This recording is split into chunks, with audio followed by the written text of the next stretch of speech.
Hello, it's another day, another opportunity for Bhagavad Gita Sadhana.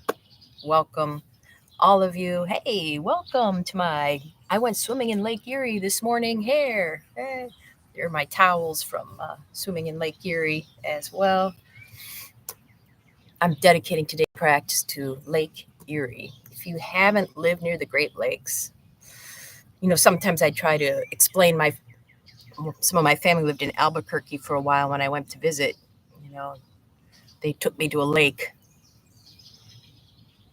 Some folks that I was there and visiting with, and I was like, not a lake. And trying to explain it is just almost impossible. It is like the ocean in many ways, a sea, at least a wonderful inland sea.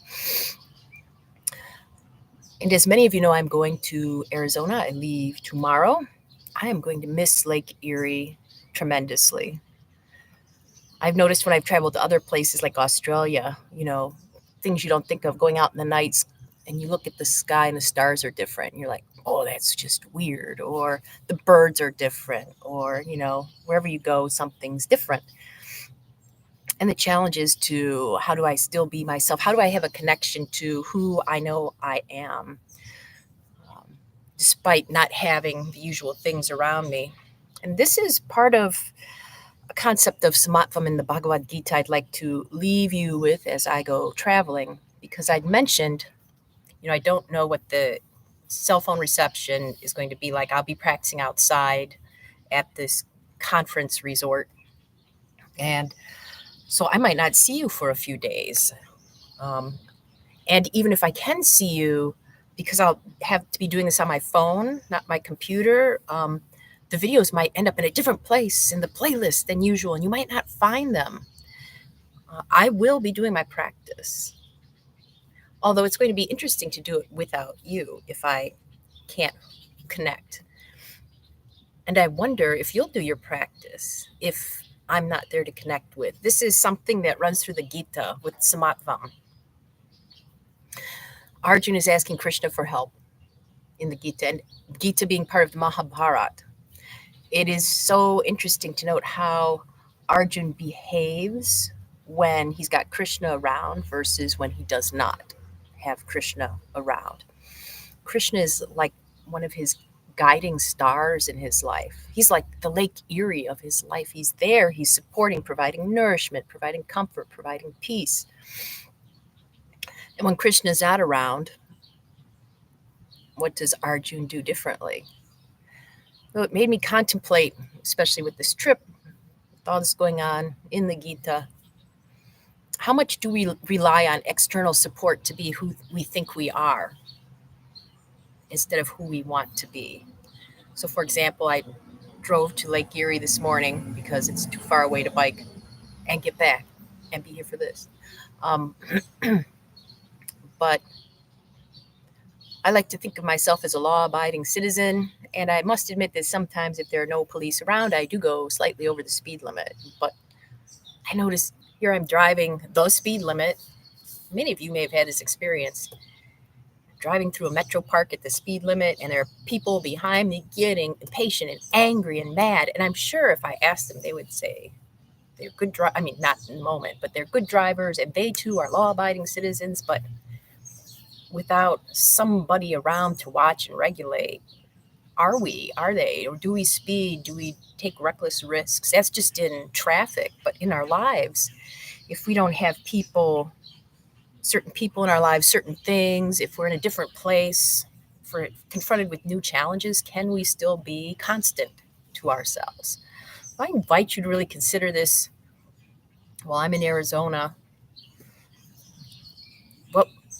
What do you need?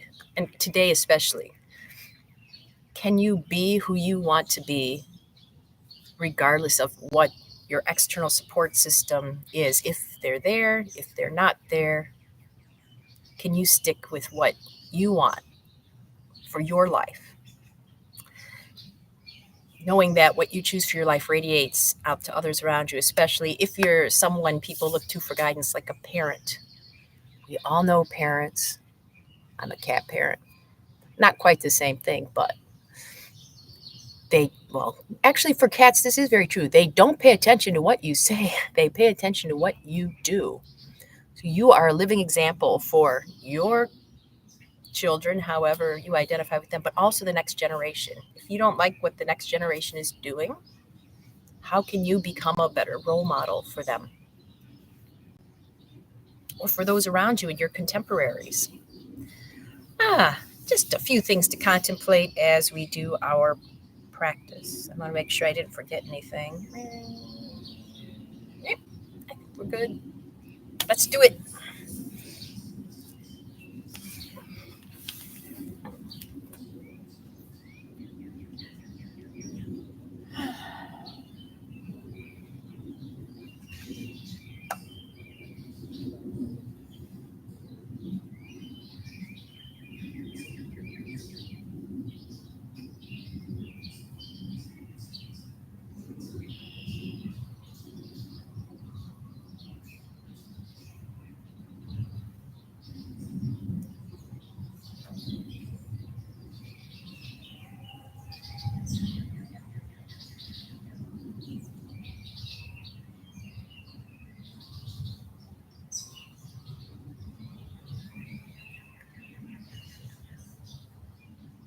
Switch.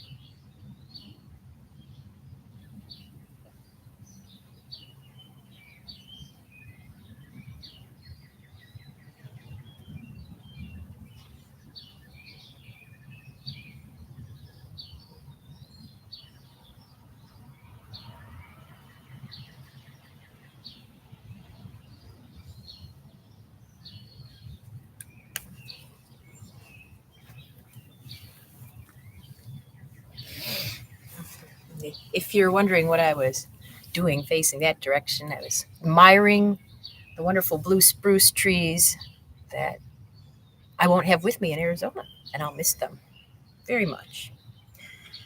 Okay, so remember, contemplate.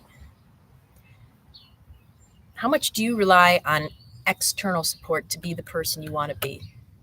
To be the yoga person you want to be, the parent, the citizen, the whatever. And can you find that motivation inside if the external is gone? It'll be an interesting 5 minutes.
Welcome back.